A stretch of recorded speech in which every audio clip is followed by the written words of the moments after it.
É também, assim, além de uma grande liderança da região, considero que é um filósofo, um pensador, um artista. Então, com vocês, o Jorge.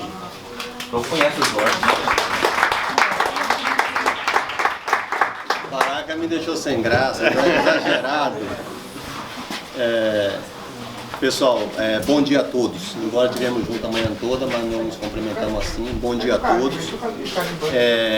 Eu quero, de antemão, Paraca, agradecer a oportunidade. Para mim é um momento único falar para o Brasil, como eu vou falar aqui. Aqui está a representação do nosso país. Eu percebi isso nesse dia de ontem e essa manhã de hoje, identificando as regiões representadas, os estados representados. E isso, para o que eu vou prosear com vocês, é de extrema importância para mim, para a região, para a nossa luta. Eu gostaria de introduzir a minha fala lendo um poema escrito por mim que sintetiza parte do que eu vou dizer, ou grande parte do que eu vou dizer. Se vocês me permitem, deixa eu amarrar o cavalo aqui.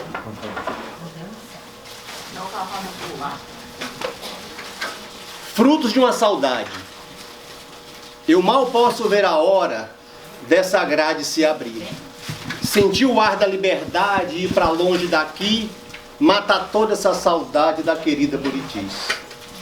Primeiro quero chegar, reunir toda a família, dar um cheiro em cada um e aproveitar esse dia para atualizar assuntos em meio a tanta alegria. Depois quero visitar as comunidades amigas e dizer que longe delas eu senti muita fadiga. É um prazer preservar minhas amizades antigas. Quero abraçar cada um, amigo meus lá da roça, e recordar os bons tempos que vivíamos em Palhoça, lutando por uma terra que toda a vida foi nossa. Quero abraçar também meus amigos da cidade, dizer que a amizade sincera e a solidariedade aliviaram meu fardo nessa adversidade. Vou visitar Dona Irene, dizer dos meus sentimentos, a dor que senti no peito com aquele acontecimento da morte de Ana Lúcia, que para todos foi tormento. Quero abraçar Dona Bete, levar meus pêsames também pela morte do seu Lete, e que não morra mais ninguém. Direito a se despedir de amigos, aqui preso ainda não tem.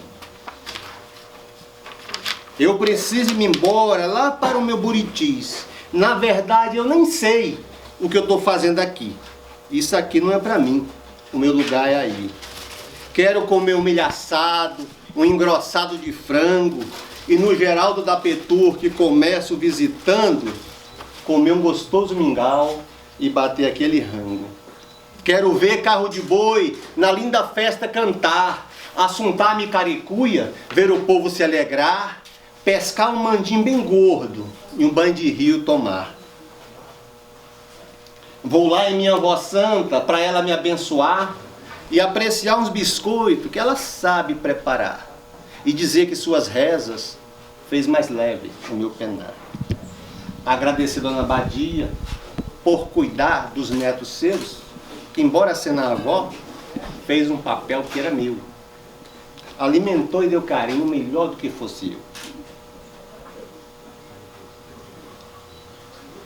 Quero dizer a vocês, queridos afilhados meus, que daí saí às pressas, nem pude dizer adeus. Pingo e Derli, eu agradeço a proteção que me deu. Visitarei todos os amigos, vou no Quinca Sanfoneiro, visitar ele e Maria, e não farei por derradeiro tomar um café que ela torra, que é o melhor do mundo inteiro. Vou visitar o gaúcho, pois tenho que agradecer, porque era em sua casa que eu ia me esconder para fugir da repressão que insistia em me prender. Em Oswaldo da Palmeira, dizer da satisfação de tê-lo como um amigo, que hoje é mais que irmão. Nossa amizade nasceu em meia perseguição. Vou à casa de Joaquim, que na luta é o meu padrinho. Quero recordar canções que aprendi com Cachimbim. Joaquim era o cantor, Joaquim era um passarinho. O Risco e o Tito de Eleitor, também a classe roceira, eram músicas cantadas, entoadas de primeira e os lindos acordes tirados de uma viola brejeira.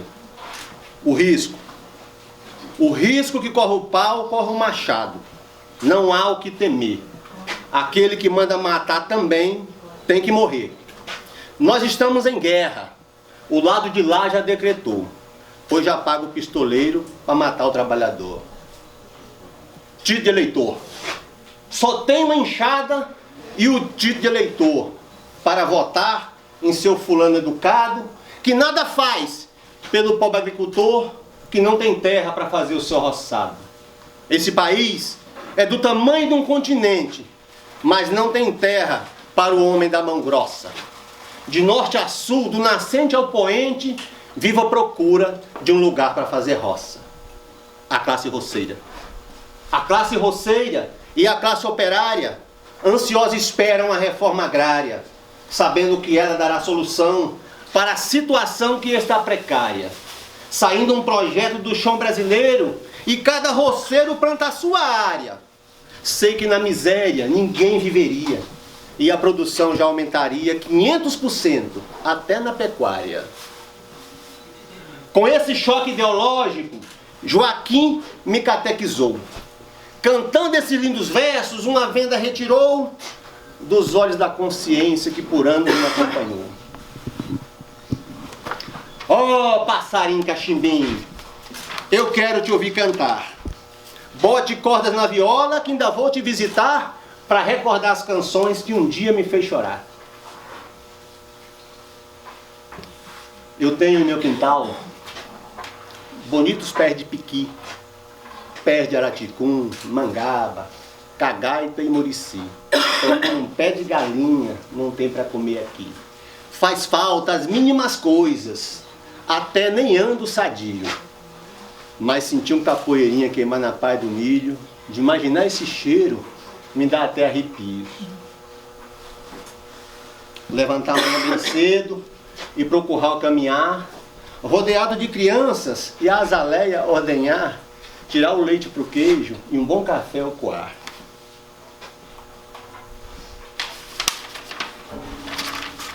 Acordar sobre o som de uma completa orquestra, composta por passarinhos, fazendo bonitas festas. Só lá, em meu Buritis, vivo cena como estas. Essas coisas que eu falo nessas minhas inscrições são frutos de uma saudade que separa corações e mesmo os que são livres sentem o peso das prisões.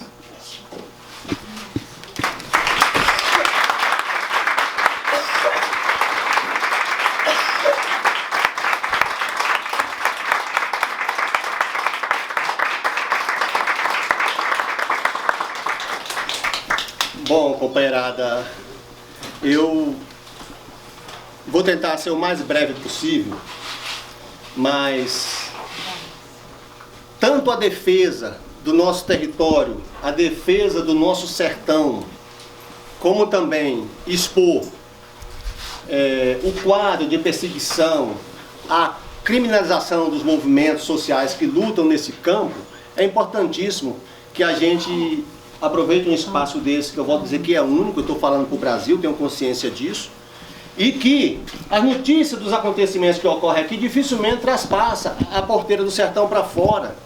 Então, se não for através do movimento desse, que busca integrar o sertão rural com o sertão urbano, como eu chamo os grandes centros, essa integração é mais do que necessária para que a gente possa ter um fortalecimento da luta aqui no fronte. Inicialmente, o Pará, os companheiros que antecederam, disseram sobre a luta pela terra aqui nessa região. É histórica, né? Eu me integrei a ela no ano de 94, já passou bastante anos quando eu me integrei à luta, já havia um início de luta. Mas a partir de 95, com a ocupação da fazenda Barriguda, da família Valadares, que é uma família tradicional em Minas Gerais, inclusive tiveram governadores, o município de Governador Valadares em homenagem a essa família. Então, uma família bastante poderosa, bastante influente. A Barriguda era dessa família. A partir daí, uma ocupação massiva desencadeou um processo e alavancou a luta em toda a região. Então, militâncias que surgiram da luta Barriguda ajudaram a fazer lutas em Arinos, Unaí, Uruana, no Goiás, que é próximo, Distrito Federal. Então, a Barriguda foi uma matriz de nascimento de lideranças para a luta da reforma agrária. Eu nasci como liderança lá na Barriguda. Então, a partir disso, o processo alavancou e os trabalhadores que antes viviam escravizados, trabalhando num trabalho a meia, entregando a metade da produção para quem era dono das terras, passou a se libertar a partir desse processo. Naquele período, ainda quem dominava terras, e aqui tem pessoas da região que sabem do que eu vou dizer, há alguns anos atrás, 30, 40 anos atrás, até 25 anos atrás, ainda se pagava serviço de trabalhador rural com produto e pouco produto. A troca da mão de obra por arroz, farinha, rapadura ou tocinho. Então, a partir desse processo, o pessoal atendeu a essa necessidade de se lutar por terra e houve, em uma dimensão, que essa região foi a principal região que o governo olhava como foco de conflito por terra. Inclusive que culminou com a ocupação da terra do ex-presidente FHC. Muitos daqui que são mais ou menos da minha idade lembram disso, né? Eu tive a honra de participar daquele ato.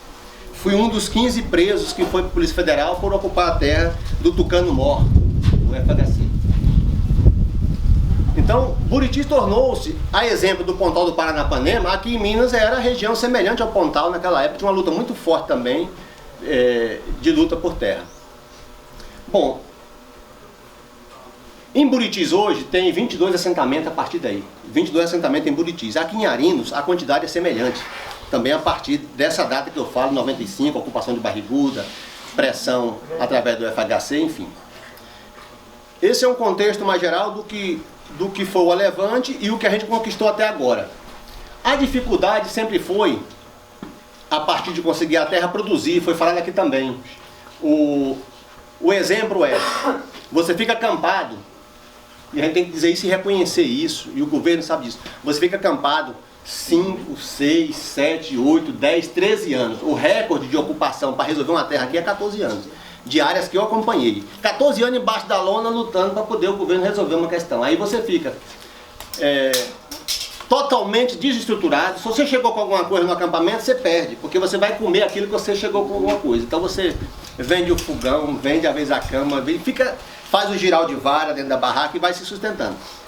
Daí 14 anos, 10 anos, 8 anos, quando você acessa a terra e o governo te dá o primeiro crédito, sem ter um olhar social, do nível que aquela família está, na parte de sustentação, e eu falo de boca mesmo, muitas vezes está produzindo alguma coisa de forma rudimentar, sem crédito até então, porque o crédito só sai a partir da terra. O governo olha isso e põe um Pronaf que hoje está em 25 mil.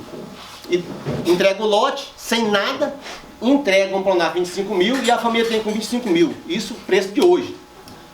E estruturar a propriedade, fazer a cerca, se for tentar fazer um curral, um galinheiro e tal, aí a pessoa fala assim, e acontece, pô, mas agora eu estou dormindo no colchão de capim, vou comprar um colchão novo, vou tentar tirar um pouquinho aqui para comprar um colchão novo.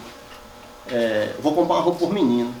O crédito não é para isso, mas na hora que ele chega, a necessidade está tão geral de desassistência que a pessoa termina tirando um pouco para resolver. Aí não tem água no lote, aí o cara tira o crédito que é para investir em produção, vai investir na estrutura morta, digamos, estrutura morta, porque a cisterna não vai parir na cisterninha todo dia para o cara vender. Então vai furar uma cisterna ou vai fazer uma captação de água com esse dinheiro.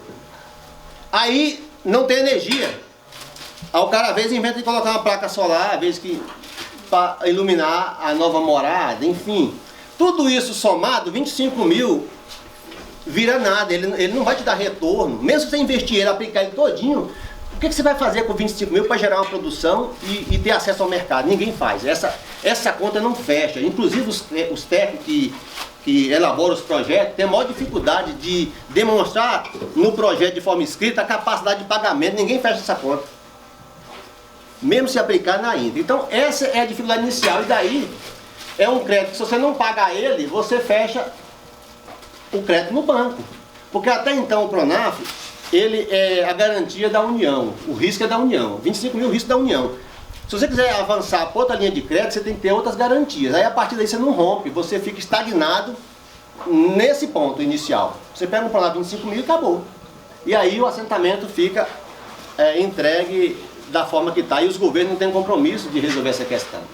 Então tem uma dificuldade de estudar. O seu Manuel aqui é um exemplo, eu sei onde ele passou, porque eu também sou assentado.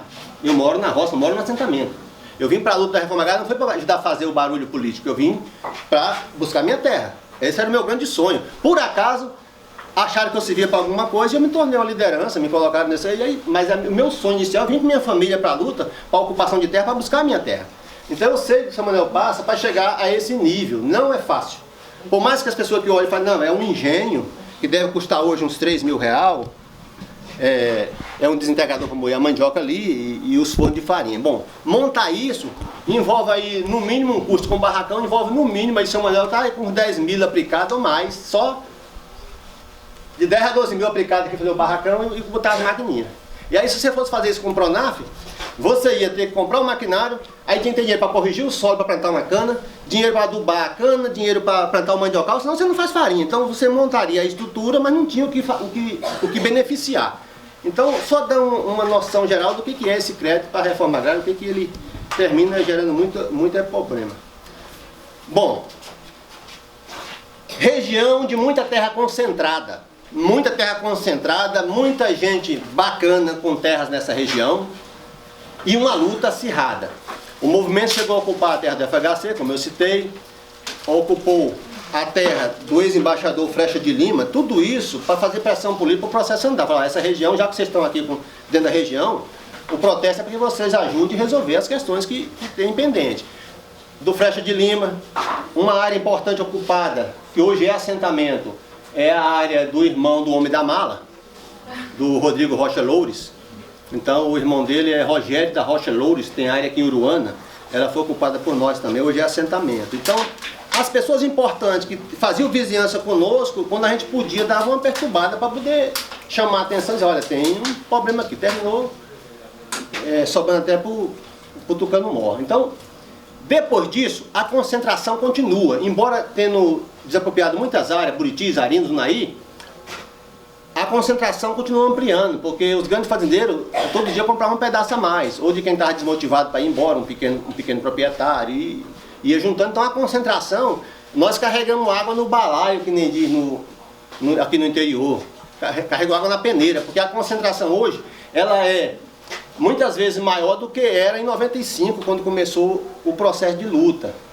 E essa concentração de terra é motivada e incentivada pelo processo de exportação do nosso país, né? Então as chamadas commodities motivam o pessoal a ampliar cada dia mais área, né? Desmatar cada vez mais para ampliar. Quanto mais navio de soja e de milho sair para a Europa, Estados Unidos, dizem que isso é o caminho para o nosso país. Então, as áreas ampliaram, não há respeito ambiental, não há reservas. Tem um processo, que é bom dizer isso, me lembrei aqui, eu não tinha até pensado mais, existe um processo de que a reserva, nessa região aqui, se a pessoa quiser fazer a reserva de sua propriedade em outro estado, que seja do mesmo bioma, cerrado, digamos, então, com esse processo, por exemplo, Buritis, que é o município onde eu moro, ele está ficando totalmente desmatado, porque os grandes fazendeiros, como a terra lá é uma terra super valorizada e boa para produzir, eles pegam e botam a reserva lá no cantão da Bahia, no sertão baiano, que é cerrado também, bota a reserva em Goiás, em algum canto de Goiás, Tocantins, aonde for cerrado, Roraima, né? Então, nós estamos ficando com um município totalmente descoberto de vegetação, por causa dessa política que permite os 20% de reserva, o cara bota no outro estado. E aí, como é que nós ficamos? Isso tem ocorrido de maneira muito gradual e acelerada. Como ter muita terra, muitas áreas e produzir em escala sem ter água? Esse é o grande problema hoje. Eles concentraram muita terra E houve a necessidade natural de concentrar a água para movimentar pivôs centrais. Ali atrás vocês passaram por pivôs centrais que estão plantados de feijão, não sei se é algum de soja, mas ali são pivôs centrais que consomem quantidade de água enorme. E aí não são poucos, aí vocês viram um modelo, um exemplo. Então, a concentração de terra levou eles a estruturar a área deles com pivôs central, e aí todo o córrego, vereda que passa por perto, eles estão barrando. Estão barrando. E já barraram vários córregos. No meu município existe uma crise hídrica que está levando comunidades inteiras, inclusive assentamentos, a ficar sem água para o uso doméstico. Não tem água nem para o consumo doméstico. O córrego que antes passava aqui no fundo do lote do companheiro, seguia e banhava o assentamento, hoje não existe em vários locais. Isso, muitas vezes, autorizado pela Justiça de Minas Gerais. Nós temos exemplo do córrego Barriguda, que era o nosso cartão postal em Buritis, que a cachoeira mais bonita do nosso município acabou, que era servir de propaganda nos ônibus da prefeitura, que era na traseira do ônibus, onde ele ia viajar, mostrava a cachoeira do Barriguda como um chamativo turístico para o município. Isso hoje nós não temos, por uma barragem que foi feita na cabeceira do Barriguda para atender um só proprietário de terra, que instalou 6 pivôs centrais na cabeceira do córrego a partir dessa barragem. Por mais que nós gritamos e fomos olhar, o nosso movimento está atento a isso, está ativo, nosso pessoal, Paraca tem se envolvido nisso, como tantos outros companheiros, a gente não teve êxito até agora em fazer a justiça nos ouvir e reverter isso. Um juiz de Belo Horizonte chamado Adriano, quem é de Belo Horizonte aqui? Aqui. Tem bastante gente. Se puder, anotem. Depois, se quiser o nome completo, eu tenho. Não tô... O juiz da 5ª Vara da Fazenda, em Belo Horizonte, deu uma liminar para secar o Barriguda. Adriano chama ele, eu não estou revelando o sobrenome. Adriano, 5ª Vara da Fazenda, deu uma liminar sem conhecer o município, sem conhecer a região. Essa é mais uma liminar autorizando secar córrego. E a contradição é que em Minas Gerais existe lei proibitiva desde 2002 que não pode se fazer barragem. E de 2002 para cá, tem uma légua de barragem construída. Barragem em vereda. Pois é, em vereda, pois é. E o Rio Paracatu secou há 2 anos atrás, deu um corte, também vítima desse processo de irrigação exagerada sem controle. O Rio Urucuia, que é o rio de amor, que nós passamos por ele ali de manhã, ontem à tarde, saindo lá, esse rio não aguenta muito tempo. Vocês não têm noção. A impressão que você tem é que ali tem muita água ali, né? Ali, já entrou nele aqui para cima, o São Domingos, entrou o São Miguel, entrou o Piratinga. Mas desses encontros para cima, que vai no rumo da nascente dele, ele está praticamente seco. Ele tem esse volume aqui porque já entrou algumas águas nele que também estão prejudicadas. O rio, em comparação a 10, 15, 20 anos atrás, ele acabou praticamente. As águas que entravam nele estão barradas em cima na chapada para atender pivôs centrais para a produção do agronegócio. Então não está entrando água no Urucuia. Aí quando o pessoal reclama lá embaixo, até o governo fala, o velho Chico está morrendo, pô, o segundo maior afluente está desse jeito, o primeiro maior afluente, o Paracatu, está secando, já deu um corte. Como é que o São Francisco, com os 2 maiores afluentes em Minas, está desse jeito? Como é que a gente vai querer um velho Chico revitalizado, recuperado, se aqui em cima, é onde nascem as águas, está um processo desenfreado de degradação ambiental de grande monta, que vai trazer prejuízo para todo o Brasil que está trazendo. E aqui na nossa região, ó, existe o aquífero Urucuia, aqui em Chapada Gaúcha, que também já está sendo objeto dessa degradação. Bom, o tempo está vamos lá. Tá. Nós estamos nesse embate, principalmente agora, para resolver a questão da parte hídrica. A questão de terra, ela deixou de ser menos importante agora, porque não adianta você batalhar por terra que não tem água para você utilizar dela.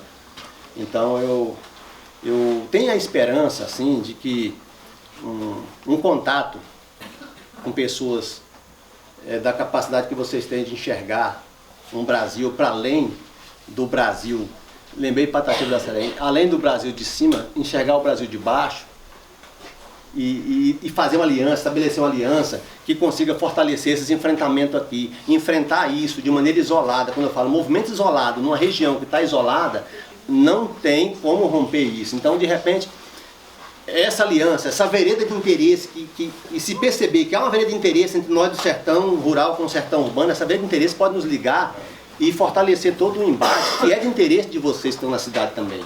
O Rio Urucuia é nosso, o São Francisco é nosso, nós temos que nos apoderar disso e defender isso. E aí é importantíssimo, quando eu tive a oportunidade, já confirmado de vir aqui, eu não posso deixar de ir lá e gritar por socorro para essa companheirada que está em todos os cantos do Brasil, que olhe para essa região, né? Na verdade, o Caminho do Sertão tem sido o único canal para levar para fora alguma coisa daqui, nesse sentido do debate. É o caminho que tem feito essa ponte, não tem outro canal. Essa notícia alarmante que nós falamos aqui, não sai uma matéria em lugar nenhum sobre isso. As barragens vão acontecendo, comunidades secando, e rios secando, comunidades sem água, e não sai uma nota em lugar nenhum. Então nós estamos isolados, né? Eu quero, antes de fazer a finalização, Paraca, me permita, e aí eu sei que o tempo está bem pequeno, eu vou encerrar, eu acho que depois se alguém quiser fazer alguma pergunta que a gente possa tentar responder, mas eu quero dizer o seguinte, ó, eu estou sendo vítima da criminalização por lutar contra tudo isso que a gente vem abordando e tem uma luta histórica aqui de mais de 25 anos na região, né? Um juiz da minha cidade, antes disso, pela luta do movimento, as forças de segurança personalizaram o movimento em mim. Transferiu toda a ação e responsabilidade do movimento para mim como pessoa. Então, ao personalizar o movimento em mim, todos os processos oriundos da luta social veio para mim também. Só na minha comarca eu respondi 60 processos nesse período. Dos 60 eu fui absolvido, já tinha sido absolvido em 48, faltavam 12. Até brinquei com os companheiros, se eu tivesse saído dos 12 sem condenação, eu ia para o Guinness Book. É difícil responder 60 processos e não sei quando. Eu tinha sido absolvido em 48. Quando chegou o juiz Dalmo Luiz da Silva Bueno, macumunado com nossos inimigos de classe, aproveitando de uma expressão, do uso da liberdade de expressão, a eu comentar uma sentença que ele deu contra um colega meu, que tinha todo o direito de responder o processo em liberdade. Eu não vou entrar em detalhe, mas depois eu vou fazer chegar para vocês. Eu chego a chegar para vocês, talvez hoje ainda. O companheiro preso manda uma carta para mim e fala: Jorge, posta na sua página no Facebook aí que o cara tá me pondo como bandido, sabe que eu não sou. E o cara, tu conheceu, Paraca, o Pio, foi gerente do Banco do Brasil, um menino bom, né? E, enfim, faleceu tem 3 meses agora. Você ficou sabendo, né? O Pio faleceu, num acidente de carro. Ele e as 2 filhas menores, um acidente trágico. Estava perturbado também, a cadeira mexeu com a cabeça dele. Aí, o juiz, aproveitando que eu postei a carta do companheiro, pedido de socorro de quem estava preso. Posta a carta, olha assim, falei, Zé, que me ajuda, que eu não sei ainda mexer com os negócios. Zé postou, eu li, eu olhei e falei, não, aqui não é nada demais. No outro dia eu fui chamado à delegacia, por conta disso. Aí eu falei com a delegada, eu não vou falar nada nesse processo, que eu acho um absurdo eu ser chamado aqui, porque um negócio desse foi no Facebook. Não, o juiz mandou apurar e tal. Aí eu falei, até agora eu não dei opinião sobre esse cara, esse texto é dele, eu só postei. Agora, meio-dia eu vou postar minha opinião sobre isso, porque cabe dizer alguma coisa aí. Aí eu fiz um texto meu e pedi para postar. Depois disso, isso era final de 2013, depois disso nunca mais tive sossego.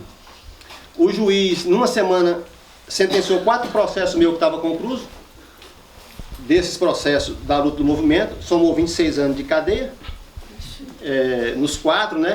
Quando eu conto por que é, muita gente fala, não tem lógica. Inclusive, quando eu estive preso, eu contava para os presos, por que você está preso? Qual é o BO?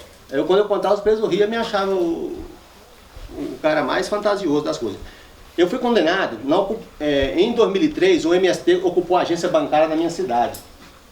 Ficou 3 dias ocupando, 350 pessoas dentro de uma agência 3 dias, me lembro, ainda fiz até um forrozão lá dentro da agência, que não tinha negociação. O forró do bebê. 3 dias de forró e tal. No final que desocupou, eles falam que isso não é um grampeador de papel da agência. E aí, eu não sei que grampeador é esse, sinceramente. E eu peguei quase 8 anos por causa desse grampeador. O juiz meteu 8 anos no grampeador. Em 2004, o movimento ocupou a mesma agência por crédito. O movimento forte, quando está fora da região, protesta mesmo. Ocupa prédio público, ocupa banco para buscar o crédito. A gente ocupava a agência até para cobrar o cafezinho que ele dava pro grande fazendeiro e não dava para nós. Botava na pauta o cafezinho. Ó, nós queremos tomar o cafezinho que vocês servem pro grande. Aí botaram o cafezinho para nós também na agência lá que antes não tinha. O tratamento era desigual. Até isso botava na pauta. Era uma luta muito acirrada. Eles falam que sumiu, em 2004, um jogo de faca, produto de brinde aos clientes ricos. Eu não vi esse jogo de faca. Eu imagino que deve ser algum joguinho de faca com cabinho amarelinho escrito Banco do Brasil. Mas aí me condenaram por quase 8 anos por esse jogo de faca também. No terceiro processo, refere à Fazenda Palmeiras, que é de um coronel muito forte em Buriti, chamado Biratã Almeida, do agronegócio. O movimento ocupou a terra desse cara, em 2004 também. Os trabalhadores acamparam distante da sede 500 metros e fizeram um acampamento. O Padre Zé Vicente, prefeito, alguns conhecem aqui, era prefeito na época, Padre Zé Vicente, você conheceu ele. O sem terra falou: Padre, nós temos que arar a terra para plantar. Estava chegando perto de... Não, mas a fazenda ocupada, não, mas terminou que ele liberou o trator. Ele falou: mas não tem o grade, a prefeitura está sem grade. O pessoal pegou o trator da prefeitura, entrou na ocupação, passou perto da fazenda, falou com o gerente: olha, essa grade está parada, nós vamos usar ela para uma terra ali embaixo. O gerente não autorizou, mas o pessoal engatou e levou, e fez a aração. 2 dias de aração de terra, preparou uns 10 hectares para plantar, voltou e entregou a grade no mesmo lugar. E isso está na ocorrência policial. Eles dizem: ó, pegaram a grade, levaram sem autorização, mas devolveram com 2 dias. Mas eu fui condenado por furto. Furto não, roubo. Disse que foi roubo, porque disse que foi à força. E eu não pilotei o trator, eu não era o prefeito que liberou o trator, eu figurava como coordenador do movimento. E aí eu peguei quase 8 anos por causa do uso dessa grade. E por último, um processo da Barriguda, que eu falei anteriormente. Eu peço só um pouquinho de paciência, porque assim, ó, eu não tenho espaço para defesa política e nem jurídica em lugar nenhum. Na justiça eu não fui ouvido, eu não tive êxito nenhum até agora. Então, assim, quando eu arranjo um espaço desse, eu me empolgo para dizer porque que eu estou condenado, que eu estou sendo caçado nesse sertão. Inclusive, estou com mandado de prisão aqui. Quando eu acabar a prova, eu vou embora, porque eu estou com mandado há 8 meses. Então, eu arranjo um espaço desse, eu vou falar do último processo rapidamente e eu vou encerrar. Na Barriguda, quando nós ocupamos, em 95, o presidente recém-eleito, FHC. Aqui no estado, Eduardo Azeredo, governador. Na prefeitura de Buritis, e ela é em Buritis, um prefeito gaúcho do agronegócio. E vem uma população, maioria de fora, 80% de fora do município, inclusive eu, e ocupa a Barriguda, com apenas 20% do povo local. O município se fechou para nós. Você não conseguia nenhuma ajuda ali para manter, até plantar a primeira roça, para ter uma alimentação. Aí você ia mexer com o Estado, o movimento era recebido às vezes e a negativa era grande. Ia para o INCRA e o FHC dizia: não, cesta básica para Barriguda não tem. E um povo que chegou em setembro, 1º de setembro de 95 na Barriguda, que ia preparar a roça para só colher alguma coisa em 96, não aguentaria a fome se o movimento fez campanha de alimento na cidade de Buritis. Eu mesmo fui para a rua com um saco, 150, 200 pessoas numa cidade, e estava tão alienada, achando que a gente era pessoa do mal, que tomava as coisas dos outros, que ia saquear comércio, que ia invadir casa. E isso os fazendeiros pregaram, e eles tinham o domínio da cidade. A gente, primeira campanha que eu vi na vida é que pobre não doa para pobre. Nós saímos da cidade sem 1 quilo de arroz. E o quadro foi se agravando, chegou a necessidade de fazer uma assembleia para decidir, resolver a questão, para não deixar a luta sucumbir diante da fome. E o pessoal, cada semana desistia 10, 15 famílias para voltar para o seu município de origem. E a gente, para não deixar a peteca cair, discutimos uma proposta de abater o gado dessa fazenda para servir de alimento. Isso foi aprovado em assembleia. Depois de aprovado em assembleia, 3 dias de prazo de ultimato para o governo resolver. Não resolveu, o pessoal de forma organizada matava de 10 a 15 reses a cada 10 dias, 15 dias, para alimentar de carne. Isso, o Correio Brasiliense cobrindo na época, o Jornal de Brasília, não era escondido, era anunciado: nós vamos matar porque não tem condição, nós vamos matar. Era aberto. A viatura ficava parada a 40 metros, para vir contar só os coros depois, quantas que foi em cada ocorrência. Então, as ocorrências foram seguindo, e isso gerou um processo, e eu respondi por ele. Eu tive em audiência com uma juíza anterior a esse que me condenou, e ela disse: ó, Jorge, se você colaborar para a elucidação desses fatos narrados aqui nesse processo, você pode ter até o perdão judicial, mas na pior das hipóteses, se você for condenado, vai ter de 1 a 2 terços reduzido da sua pena. Eu já ia colaborar, porque não tinha intenção de mentir nisso, isso foi público, foi assumido por todo mundo do movimento. Então eu tinha que dizer: olha, comemos gado mesmo, por essa e essa circunstância. E eu contei tudo, eu colaborei. Né? Quer dizer, não é delação premiada, viu, pessoal? É uma colaboração que eu fiz, contando que eu participei daquilo, não matando gado, que eu nunca matei uma res na minha vida. Mas eu comi da carne e alimentei minha família, meus filhos com essa carne. Isso eu falei com a juíza e consegui a garantia judicial de que se eu fosse condenado, teria a pena reduzida de 1 a 2 terços. Aí entra esse juiz, motivado por essa circunstância, aboliu a minha garantia e me condenou na pena mais máxima desse daí que dava e juntou com os outros. Somado, dizendo, já falei, deu 26 anos de cadeia, somando tudo. Não me deu direito de responder o processo em liberdade, embora sendo réu primário, bom antecedente, trabalho físico, eu preenchi todos os qualificadores de responder em liberdade. Ele não permitiu e já soltou o mandado de prisão já em seguida, em 2013. E aí eu tive que me resguardei 2 anos e 6 meses nessa condição. Alterou toda a minha vida e está alterado até agora. Depois me capturaram. Cumpri em penitenciária 2 anos e 8 meses. 2 e 4 no fechado. E quando eu fui para o semiaberto, eu, com vários problemas, família, filho precisando da presença do pai, a sustentação do dia a dia, enfim. E eu estava ficando perturbado, eu ia partir para depressão, eu vi que estava no quadro. Eu tomei a decisão de vir embora por conta própria. E também revoltado por estar pagando algo que eu não devo. Por imposição do poder, me expor ao quadro daquele de viver uma penitenciária esse tempo todo. Que, talvez, quando fala 2 anos e 8 meses, não. Para quem nunca foi, talvez seja pouco, mas olha, é tempo demais para quem não deve nada. É muito tempo, o tempo não passa ali. Eu vivi 100 anos ali. Então, eu vim embora, por conta e risco, na esperança que o STJ julgue um processo meu que vai me livrar disso, que é um recurso especial que está no STJ, na 8ª turma, ministro Ribeiro Dantas. Ele está sentado nesse processo e não dá decisão porque o Ministério Público já reconheceu a minha inocência, já tem parecer favorável. Só que isso tem mais de ano com parecer favorável do MP e ele não julga. Jorge, tem alguém te dando suporte jurídico? Eu tenho um advogado. Agora eu tenho um advogado. Parlamentar próximo. Eu tenho um advogado agora que está atuando, já está atuando há um tempo. No início, eu remei com isso sozinho, 2 anos e pouco, sozinho, fazendo o que eu não podia ter feito, talvez eu tivesse deixado, já que não resolveu, não é por incompetência dos advogados, o trabalho foi bem feito. Se eu sei que não dava em nada, eu não ia gastar as últimas galinhas do terreiro, a bezerra do terreiro, para pôr nisso.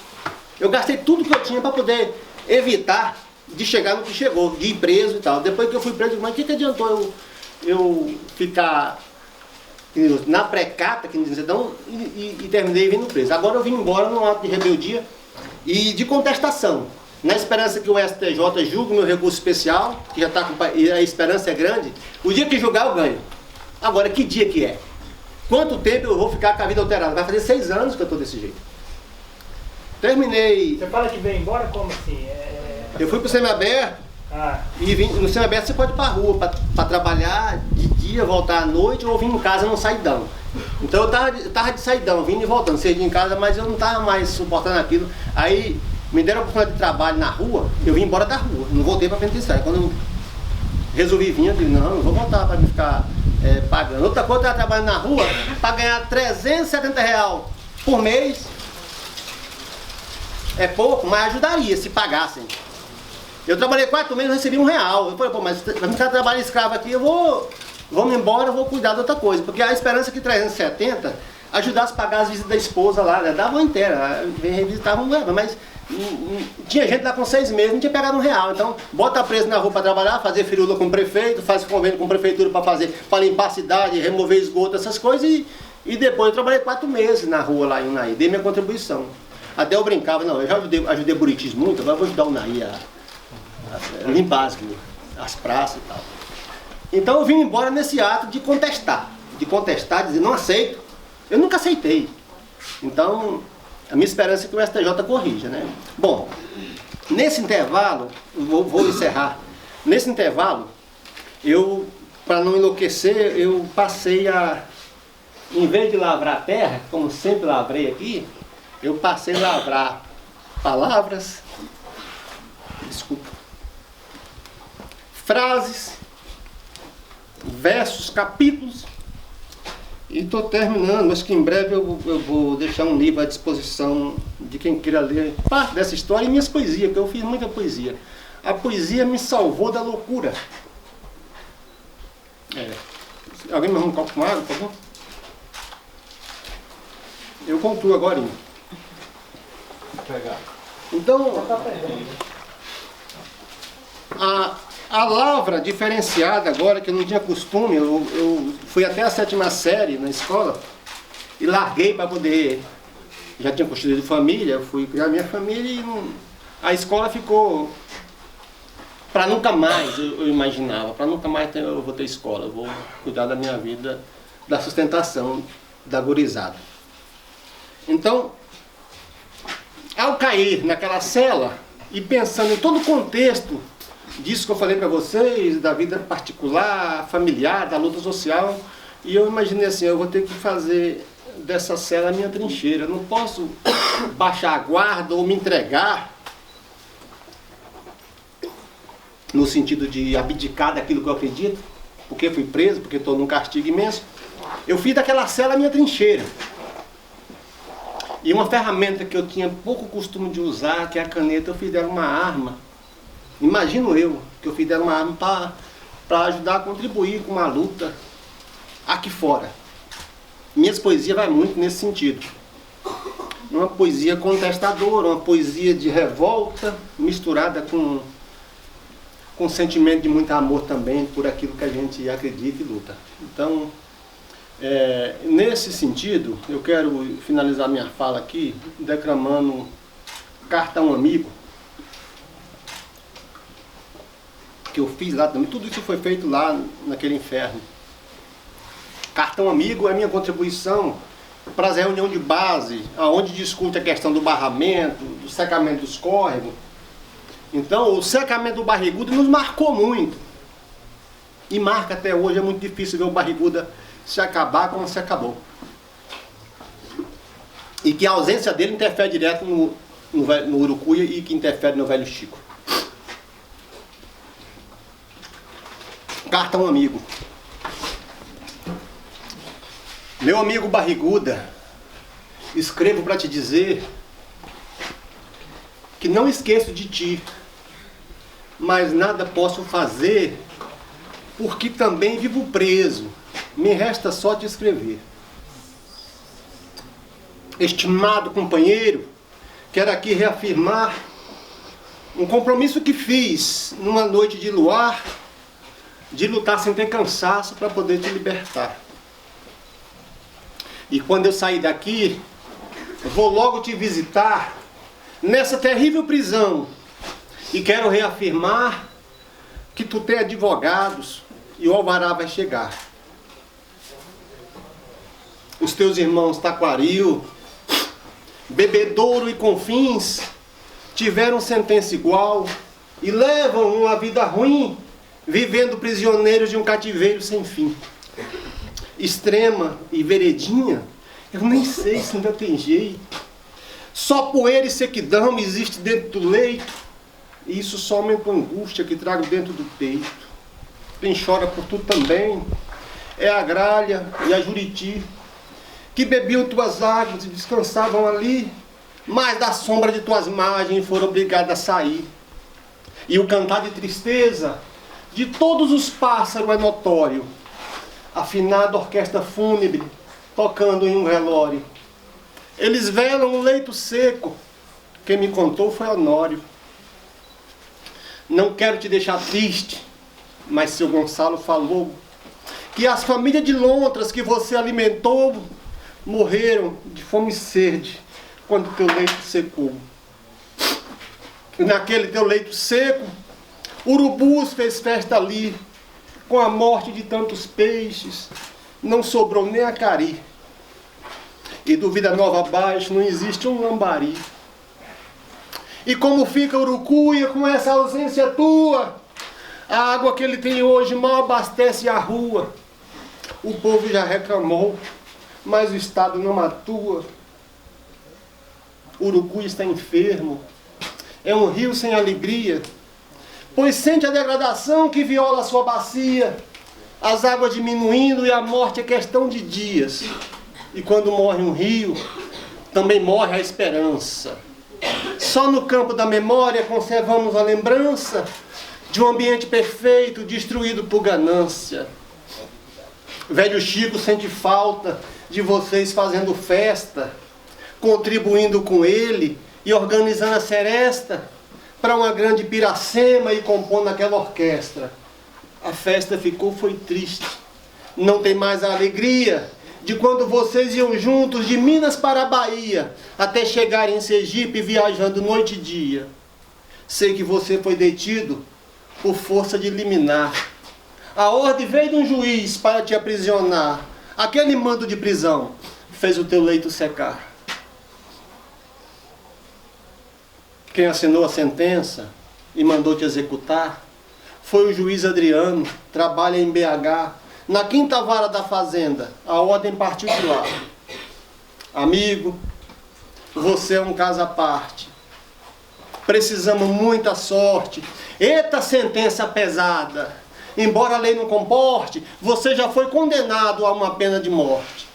Se os teus opressores dessem uma saída temporária para passar o Natal conosco, é o meu desejo. Tomara, vai ser o melhor presente, será uma joia rara. Nessa prisão minha e sua, eu penso todo segundo. São poucas as semelhanças. O meu pensar é profundo. Me deter afeta poucos. Te prender afeta o mundo. Na luta por liberdade, você não está sozinho. São milhares de pessoas que te têm muito carinho. E o carrasco é só um. Mora perto e é teu vizinho. Barriguda eu termino, todo cheio de saudades. Desejo que tenha forças para enfrentar a maldade. Confesso que me orgulho de ter a vossa amizade.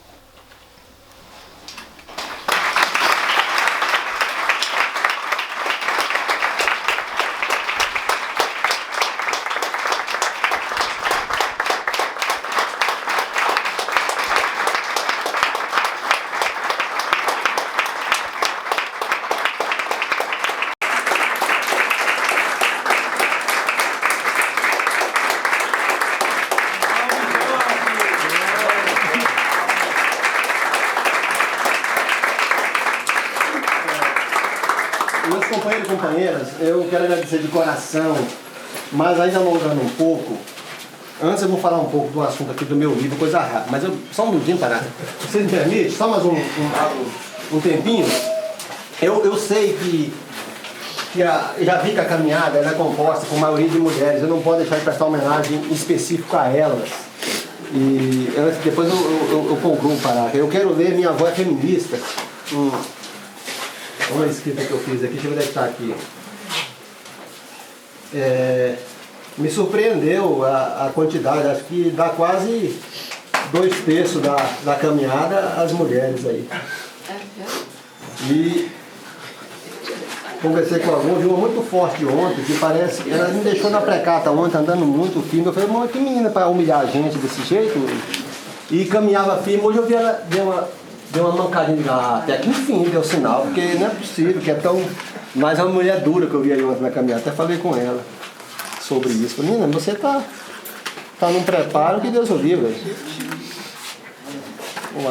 Só um minutinho. Minha avó é feminista. Não sei se aqui tem alguém que milita no movimento feminista.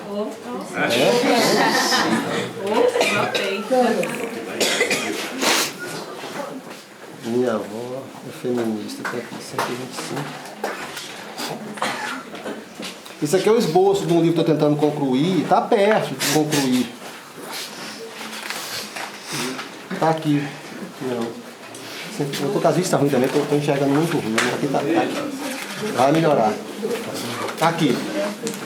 Vocês vão recordar sobre o que eu falo aqui. Minha avó é feminista. Ficar aqui um pouquinho no claro, que as vistas não estão muito boas. Eu quero que vocês se sintam homenageadas no trabalho aqui, porque de fato eu tenho essa consciência, não é só de colocar. Eu sou feminista também. O presidente Michel ainda ontem andou de ré.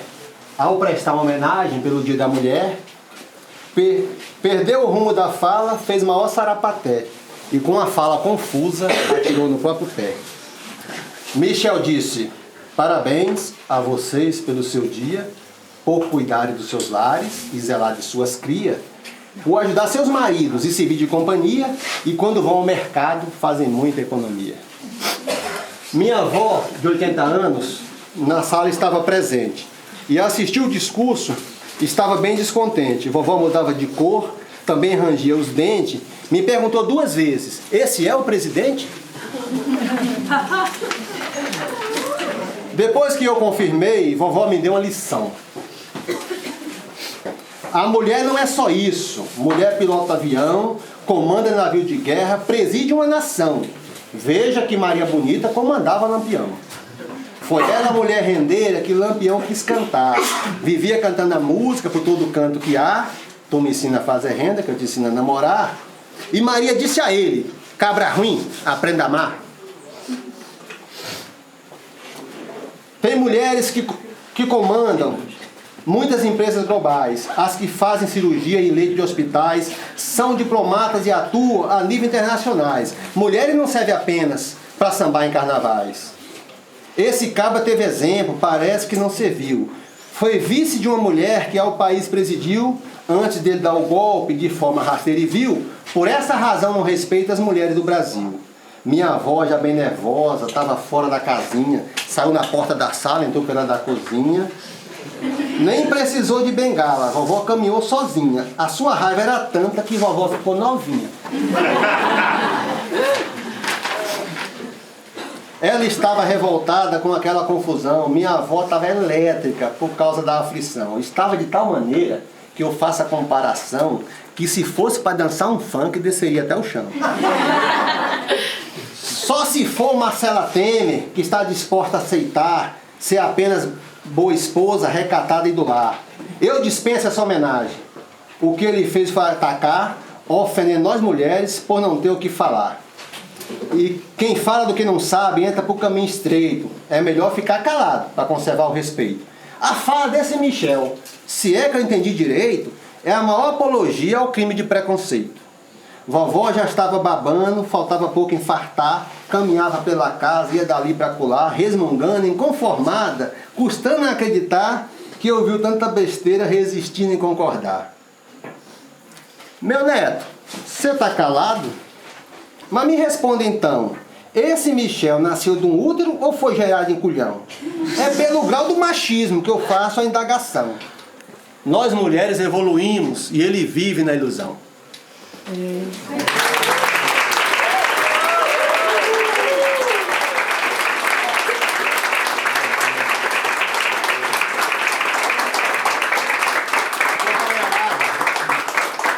Assim, ó, o meu livro inicialmente, eu tinha pensado o nome de Reescrevendo Sentenças, a poesia por trás das grades. Reescrever sentença, não minha sentença de 4 processos, reescrever sentenças ampla. A sentença que quer matar o urucu é a sentença que ficou barriga. Reescrever sentenças de quem um sertão desse tem muita miséria, muita desassistência, o IDH aqui é abaixo da média nacional, tudo são sentenças. Então, mas depois o pessoal em São Paulo está contribuindo com isso, não, vamos mudar o título e tal, então eu aceitei o título. Eles estão pondo o título de uma poesia minha que chama Pedagogia da Opressão, e aí vai ser Pedagogia da Opressão, Cantos de Revolta e Liberdade, o subtítulo. Então, eu ainda estou fazendo assim uma espécie de ajuste, mas está praticamente pronto. Eu devo conseguir esse apoio em São Paulo para... Tem uns amigos do Sertão que estão me ajudando nisso. Na verdade, o meu primeiro contato de 17 com o Sertão, alguém escreveu para mim que eu não conheço até agora, é amizade virtual. Eu mandei uma carta em 17 e depois que eu conversei por carta, eu disse, me escrevam se puder. 3 me escreveram. Ângela Maria de São Paulo, Alessandra de Turrieta e Manu de Belo Horizonte. E com a Ângela, nós já trocamos 50 cartas, e eu gosto disso. Isso me ajuda, é a minha terapia, trocar carta. Vocês não sabem o tanto que é bom receber carta quando você está num estado emocional assim e psicológico e tudo em volta leva para uma loucura. A carta é o meu tratamento. E a Ângela, como é psicoterapeuta, parece que ela entendeu isso e começou a me tratar sem eu perceber. Depois eu percebi que aquela troca de cartas estava fazendo um bem danado. E nós estamos hoje com as 50 cartas já trocadas e ela está me ajudando nisso lá em São Paulo. Eu creio que eles dão previsão para agosto, mas eu acho que vai para o final do ano, que tem previsão que fura, a gente sabe disso. Bom, onde é que eu quero chegar?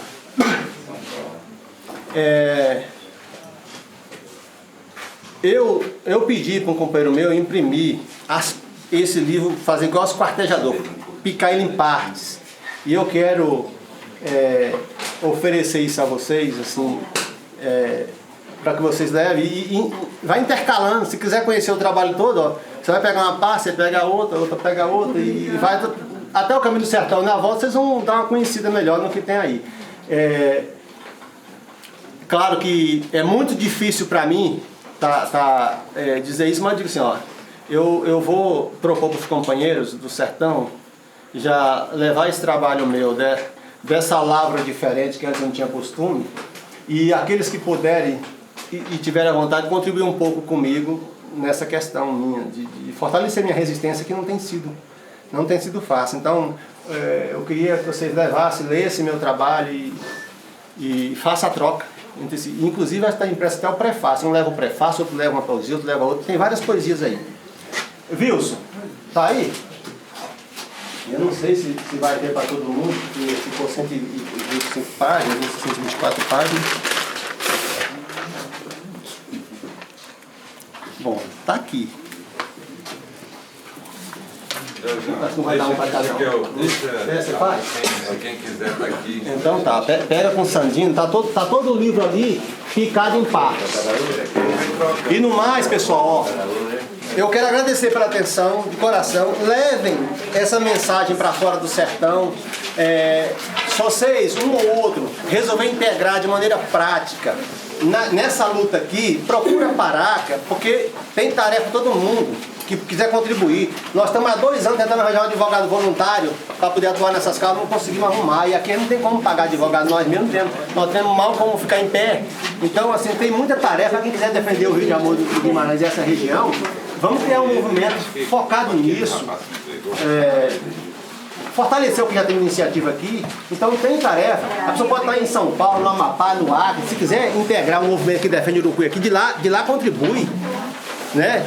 Na parte acadêmica, às vezes um advogado amigo pode fazer petição para contestar um processo desse de liminar. Até hoje não conseguimos fazer. Enfim, quem puder, vai ser muito bem-vindo esses reforços de integração nessa luta prática aqui. Muito obrigado, viu? Obrigado de coração.